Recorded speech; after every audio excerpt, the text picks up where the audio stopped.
अस्सलामुअलैकुम। सजना संवरना हर लड़की का बुनियादी हक है। आज मैं आपके साथ मेकअप के हवाले से कुछ टिप्स शेयर कर रही हूँ। उम्मीद है कि ये टिप्स आपको बहुत ही पसंद आएँगे। मेकअप में सबसे पहले बात आती है फ़ाउंडेशन की। तो फ़ाउंडेशन का इंतख़ाब हमने कैसे करना है, हमने अपनी स्किन टोन से मैच करके फ़ाउंडेशन लेना है। और इस मकसद के लिए क्या करती हैं कि लड़कियाँ बाजू पे या फिर हाथ पे फ़ाउंडेशन लगाकर चेक करती हैं। ऐसे नहीं करना, बल्कि आपने अपनी चीक पे यानी अपनी जॉ लाइन पे लगाकर फ़ाउंडेशन को चेक करना है।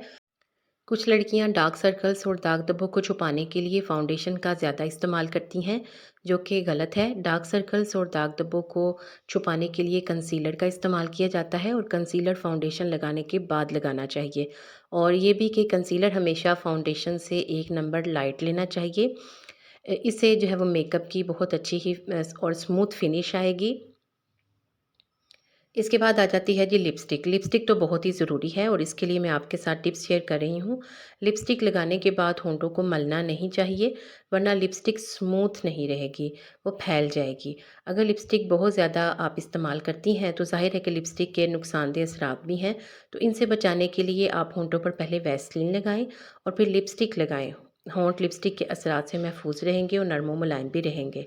कुछ लिपस्टिक काफ़ी पक्की होती हैं और इनको आसानी से नहीं उतारा जा सकता, जैसे कि मैट या फिर लॉन्ग लास्टिक लिपस्टिक है।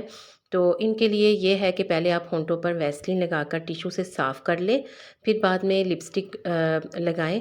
तो जब आपने लिपस्टिक उतारना है तो वो आसानी से उतर भी जाएगी और होंठ भी नरम व मुलायम हो जाएंगे। लिपस्टिक लगाने के बाद अक्सर लिपस्टिक दांतों पर लग जाती है। ये मसला ज़्यादातर हमारी माओं के साथ पेश आता है। लिपस्टिक जब दांतों पे लग जाती है तो ज़रा भी अच्छी नहीं लगती। इस मसले से बचने के लिए लिपस्टिक लगाने के बाद होंठों के दरमियान उंगली रख ली जाए, तो लिपस्टिक दांतों पर नहीं लगेगी।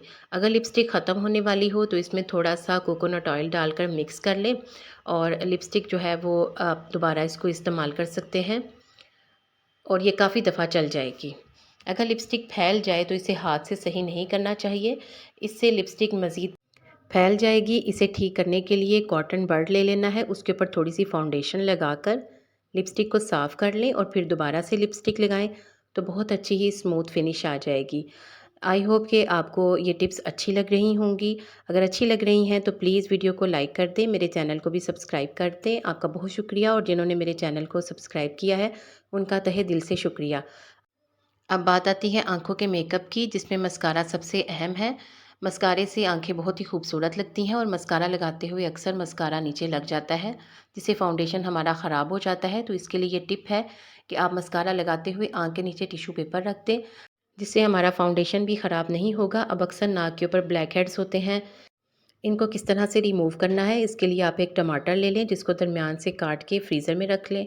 इसे खूब अच्छा सा ठंडा कर लें। जब ये ठंडा हो जाए तो आप ब्लैक हेड्स के ऊपर इसको रगड़ लें, बाद में साफ़ कर लें, ब्लैक हेड्स ख़त्म हो जाएंगे। ईद की नमाज़ के लिए चूँकि जल्दी से मेकअप करना होता है, तो इसके लिए फ़ाउंडेशन में आप थोड़ी सी सन क्रीम मिलाकर लगा लें, तो इससे बीबी क्रीम का फिनिश आएगा और जल्दी जल्दी मेकअप भी हो जाएगा। मेकअप उतारने के लिए अब कुछ टिप्स हैं कि चेहरे का मेकअप हमने नेचुरल तरीके से उतारना है। इसके लिए हम कच्चे दूध का इस्तेमाल करेंगे। कच्चे दूध को आप कॉटन बड पे लगाकर मेकअप को साफ़ कर लें, इससे जल्द भी नरम व मुलायम हो जाएगी। अगर ये ना करना चाहें तो आप रुई के ऊपर थोड़ा सा एलोवेरा जेल भी लगाकर मेकअप को साफ़ कर सकते हैं। आई पेंसिल के लिए टिप है कि आई पेंसिल को तेज़ करने के लिए इसको शार्प किया जाता है, लेकिन अगर इसको शार्प करने से पहले थोड़ी देर के लिए फ्रीज़र में रख लिया जाए तो इस तरह से पेंसिल अच्छे तरीके से शार्प होगी और ज़ाया भी नहीं होगी। वीडियो को देखने का बहुत शुक्रिया। अल्लाह हाफ़िज़।